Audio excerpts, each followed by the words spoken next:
Bonjour à toutes et à tous, nous sommes en direct du magazine Public et comme chaque matin, la Public Voice a recueilli toutes vos questions via Twitter et Facebook. Bonjour, ici la Public Voice.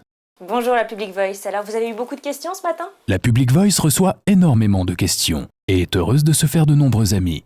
Première question de Fanny à Annecy.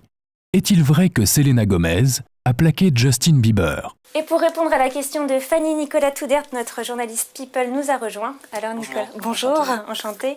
Alors, pour répondre à la question de Fanny, est-ce que Justin Bieber s'est fait plaquer par Selena Gomez ? Alors non, pas du tout, rassurez-vous, entre Justin et Selena tout va bien. Effectivement, il y a une petite période de flottement, on a cru qu'ils étaient en froid, et à juste titre, puisqu'il y a eu quelques événements quelques tensions entre eux, mais aujourd'hui tout est rentré dans l'ordre, et on les a même d'ailleurs revus au MTV Video Music Awards 2011. D'ailleurs, Selena a été intervieweuse lors de la cérémonie, et on a bien vu à la fin de la petite intervention avec Justin qu'ils se sont embrassés et que tout allait bien dans le meilleur des mondes. Merci pour toutes ces infos. On enchaîne avec la deuxième question sélectionnée par la Public Voice. Qu'a fait DSK pendant 6 minutes avec Nafissatou Diallo dans sa chambre d'hôtel ? C'est une question de la sympathique Julie la Coquine sur Facebook que la Public Voice apprécie énormément. Alors rappelons que Dominique Strauss-Kahn a été accusé de viol et de séquestration envers Nafissatou Diallo et que le 22 août dernier, il a été blanchi et libéré de toutes les charges qui pesaient contre lui.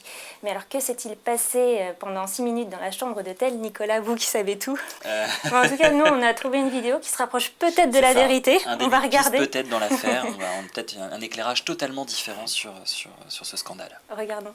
Là, je rentre et je dis coucou, c'est Diallo. Et là, il me dit encule-moi, Diallo. Et là, il se met à genoux, à poil, le cul en l'air. Et là, j'aperçois son petit trou du cul en fleurs offert à moi. Oh, le petit trou du cul comme ça. Oh là là là là, mais je vais lui éclater son trou du cul. Et puis là, il a lâché un prout. Mais alors, un prout. Ouais, c'est à moitié chié dessus, il en a foutu tout le long du mur. Moi, quand j'ai vu ça m'a dégoûté, j'ai dégueulé, tout qui est ressorti, le petit déjeuner, la pizza. Ah, mais on s'est fait engueuler par la police scientifique, là, les experts, ils ont dit, mais c'est quoi ça, Diallo, c'est pas du boulot, ça. C'était une vidéo signée Mosinor qui a fait le buzz ce matin sur Internet. Allez, on enchaîne avec une autre question, la Public Voice un peu plus soft, s'il vous plaît. Une question soft de Paul dans le Finistère. Kim Kardashian a-t-elle vraiment claqué 14 millions pour son mariage ?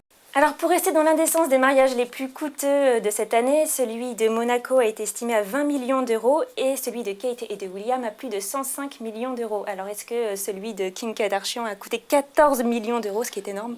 Non, il a pas coûté autant que ça, il a coûté 500 000 $ en fait, en tout et pour tout. Pour la bonne et simple raison qu'elle s'est fait offrir plein de choses, à commencer par le gâteau, qui coûtait 6 000 $, qui a été offert par le pâtissier. La robe de la maison Vera Wang lui a été offerte pour la coquette somme de 20 000 $, et même le lifting de maman a été offert par le chirurgien contre une citation dans l'émission de télé-réalité. C'était gratos en fait. Oui, c'est même plus que gratos, c'est-à-dire que ça a été une super opération commerciale. Quelle chance. Allez, on termine avec la dernière question sélectionnée toujours par la Public Voice. Dernière question. Est-ce la fin d'Internet illimité ? La Public Voice a reçu de nombreuses questions sur l'avenir d'Internet via Facebook. Alors effectivement, c'est une question qui vous a fait réagir et je vous propose de regarder le Public Sondage. Internet illimité, non, c'est vraiment pratique et ça arrange tout le monde en fait. Si on me le coupe, je serais un peu embêtée parce que pour rester en contact avec des gens qui sont loin, tout ça, c'est assez pratique pour les mails, voilà. Donc ouais, ça me ferait chier. Ça me dérangerait un peu qu'Internet soit coupé sur mon portable, c'est tout. Non, moi ça me gênerait pas parce que mes parents ils me limitent déjà Internet, donc ça ferait rien.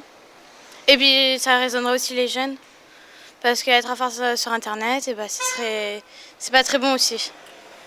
Pour les gens comme vous et moi qui ne téléchargez pas et qui vous servez d'Internet pour aller chercher de l'information ou pour discuter avec vos amis, il n'y a aucune raison que l'illimité soit interrompu. Surtout vous, vos amis, c'est des amis people. Eh ben oui, on a besoin de communiquer lorsqu'ils sont à l'étranger, aux États-Unis, via Skype, de s'envoyer des emails, etc. Mais ça serait dramatique si si le lien était coupé. Quels sont les people qui sont accessibles par Internet ? Tous, par Twitter aujourd'hui, ils répondent. Alors ils répondent pas forcément à tout le monde, mais de temps en temps aux journalistes people, ça leur arrive de faire un petit coucou. Donc on espère que Kim Kardashian va se manifester très prochainement, ou d'autres, ou Britney. Merci beaucoup Nicolas. Avec plaisir. Nous on se retrouve demain pour une émission Fashion avec Leslie Benaroche qui répondra à toutes nos questions mode. Alors n'hésitez pas à poser toutes vos questions via Twitter et Facebook. La Public Voice attend toutes vos questions. Bonne journée. et à demain.